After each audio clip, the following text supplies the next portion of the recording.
Et bonjour à tous. Ah donc, la cohabitation entre voisins, c'est quelque chose de très important. Pourquoi? Parce qu'avec nos voisins, on peut y vivre 10 ans, 20 ans, 30 ans. D'accord? Je parle surtout quand on habite en appartement. HLM, copropriété, peu importe, c'est pareil. Alors les gens qui habitent au premier étage, deuxième étage, troisième étage, quatrième, cinquième, sixième, septième, nanana, euh, si vous pouvez marcher avec des chaussettes chez vous, voilà, marcher avec des chaussettes. Pourquoi? Parce que les gens qui sont en dessous, ils entendent tout le bruit et les gens souvent ils en peuvent plus et après ça devient la guerre. Ça devient la guerre. Donc moi c'est le conseil que j'ai à donner.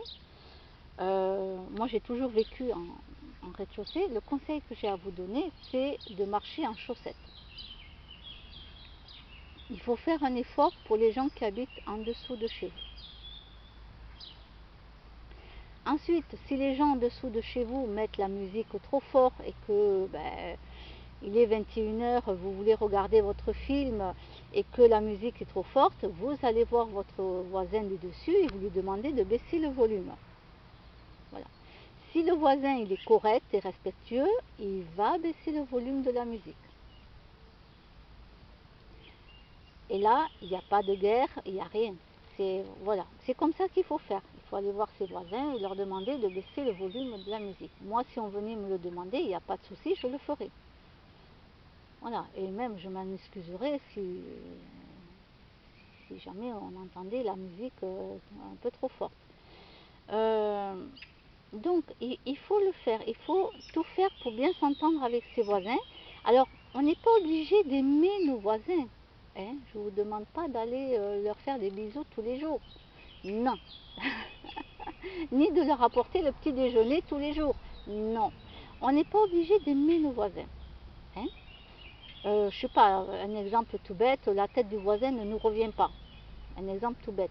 Bon, ben, vous n'êtes pas obligé de l'aimer. Mais si votre voisin vient vous demander est-ce que vous avez du sel, du sucre, quelque chose comme ça, que vous en avez chez vous, c'est souvent le cas, hein, pour dépanner les gens, ben, vous en donnez.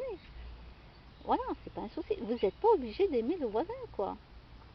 Mais il faut s'entraider.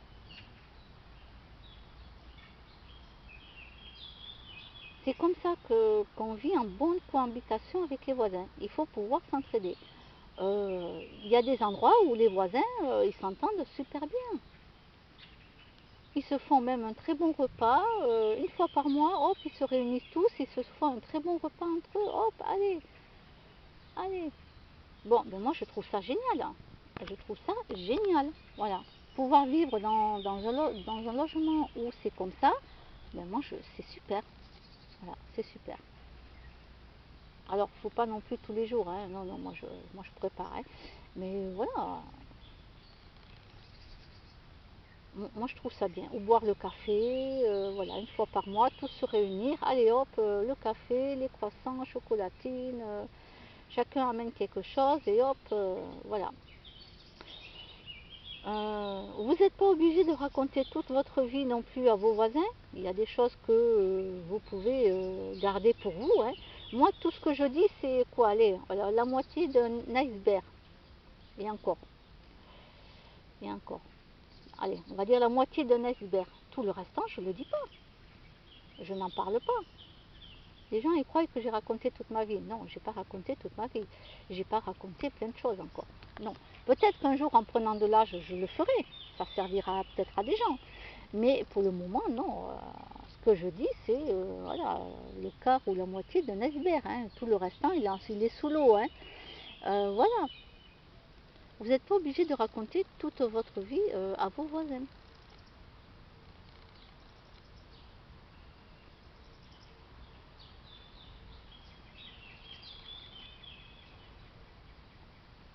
Mais il faut avoir une bonne cohabitation parce que souvent ça part dans la guerre. Et vivre des années en étant dans la guerre, c'est vraiment pas super, quoi. Franchement, et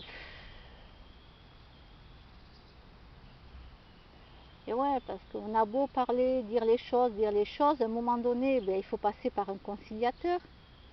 Voilà, il faut essayer de régler le problème par un conciliateur. Donc, c'est gratuit. Eux, ils sont là pour ça. Hein. Alors, il y a des gens qu'on sait très bien qu'on ne peut pas régler un problème par le conciliateur. Donc, bah, on est obligé de passer par la justice parce qu'il n'y a pas le choix. On sait très bien qu'un conciliateur n'arrangera pas les choses. Eux-mêmes, ils le disent. Voilà, j'ai vu une émission là, c'était quand ce week-end, je crois. Je ne sais plus quand c'était. Oui, je crois que c'était ce dimanche. Bon, je sais plus. Et voilà, les conciliateurs, il y a des choses qu'ils ne peuvent pas régler.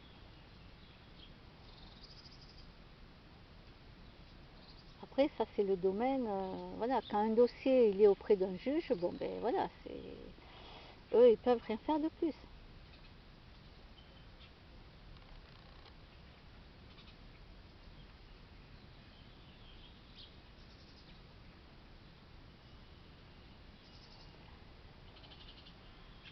Donc voilà, c'est le conseil que je peux donner aux gens, c'est de tout faire pour bien s'entendre avec ses voisins. Voilà. Parce que ben, on va vivre avec eux pendant des années. Donc, il y en a d'autres, eux, c'est simple, ce qu'ils font les évitants. Les évitants, donc c'est en psychologie, bien sûr. Vous tapez les évitants sur Internet et vous trouverez qu'est-ce que c'est les évitants. Donc, je ne vais pas parler 3 heures de ce que c'est qu'un évitant, mais en gros, c'est les gens qui, eux, disent à peine bonjour, hein, hop, ils partent, ils ne parlent jamais. Ou ils vont parler 2 secondes parce que tu leur parles de la pluie, du beau temps, ça va, bonjour, voilà. Mais ça s'arrête là. Eux, hop, ils rentrent directement chez eux. Ou bien eux, ils sortent, ils te croisent, tu dis bonjour, ils te disent bonjour, hop, et ils partent. Ils ne s'arrêtent pas pour parler. Voilà. Donc des évitants, il y en a pas mal. Il y en a pas mal. D'un côté, alors moi c'est vrai que je suis très sociale, donc moi c'est l'inverse des évitants, je parle avec tout le monde. J'ai pas de soucis pour parler avec les gens. Mais d'un autre côté, à force de tomber sur des gens avec qui ça va pas du tout, ben, à un moment donné, eh ben, je pense qu'il faut devenir un évitant. Voilà, il faut devenir un évitant. Ça veut dire que, hop, la prochaine fois que vous déménagez, eh ben, vous devenez un évitant. Voilà. Alors bien sûr, les gens vous critiqueront toujours. Les gens vous critiqueront. C'est-à-dire que si vous parlez et que vous parlez de votre vie, de ci, de ça, parce que les gens vous posent plein de questions, d'où vous venez, etc. et tout, ils vous critiqueront toujours. D'accord. Il y aura toujours des gens pour vous critiquer. Et si vous êtes un évitant, les gens vous critiqueront parce que vous ne parlez pas. Vous ne parlez pas aux gens. Voilà, vous passez, vous dites juste bonjour et vous rentrez chez vous. Donc, malheureusement, il y aura toujours des gens, il faut le savoir, qui vont toujours critiquer. Voilà, c'est comme ça. C'est l'être humain. Mhm.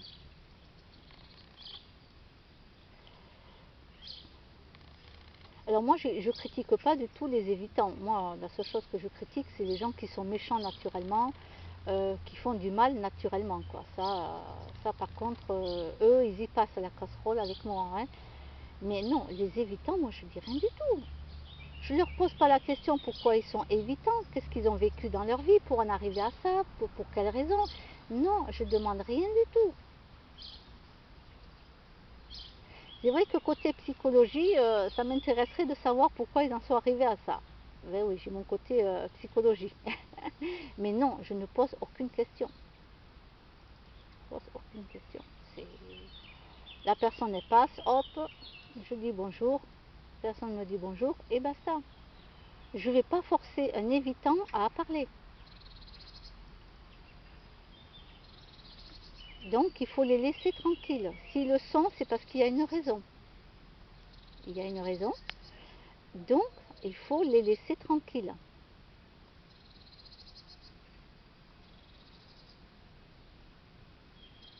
Voilà. Moi, si je déménage, qu'un jour je déménage là et que je m'en vais quelque part, ben là, je vais, moi, faire l'évitant en espérant que j'y arrive. Parce que vu que moi je suis sociable et que si on me parle, ben, moi je réponds, je dis bonjour et tout, je suis vraiment sociable. Alors c'est ça mon problème, c'est que dans la vie actuelle où l'on vit, donc moi je vais faire tout l'inverse. Il va falloir que j'y arrive d'ailleurs. Il va falloir que j'y arrive.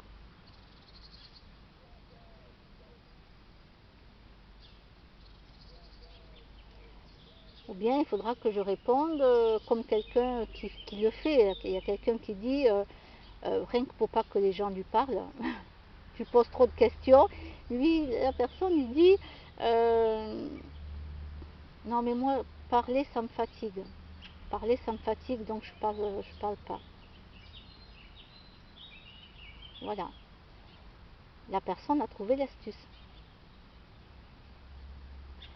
Donc, moi, je pense que quand je déménagerai, bah, je vais faire pareil. Je, je vais trouver une astuce parce que tous les gens veulent tout savoir sur ta vie. D'où tu viens, où tu habitais avant, qu'est-ce que tu faisais, ah, est-ce que tu travailles, ah, pourquoi tu travailles pas, ah, et ci, et ça, et tout. Euh, donc toi, tu es sociable, tu parles avec tout le monde, tu réponds à ce qu'on te pose comme question, ce qui est tout à fait normal. Hein, la vie d'être humain, c'est tout à fait normal. Mais après, quand les gens, tu tombes sur des langues de vipère, des pourritures,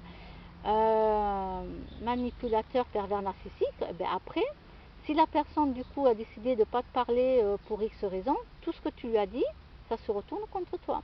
Et il s'en sert pour aller raconter toute ta vie à tout le monde. Donc moi maintenant, je vais me taire. Moi, je rencontre là des nouvelles personnes qui sont venues habiter dans des bâtiments, tout ça, des nouvelles personnes.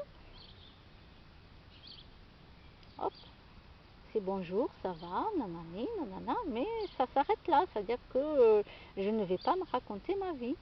Si on me demande juste pourquoi je travaille pas, parce qu'on va me poser la question, je ne vais pas mentir, je ne vais pas dire que je travaille, alors qu'on me voit tous les jours dehors avec mes chats. Je dirais juste, voilà, parce que j'ai un problème de santé, j'ai un problème au dos, puis c'est tout. Ça s'arrête là, je ne vais pas plus loin. Je ne vais pas plus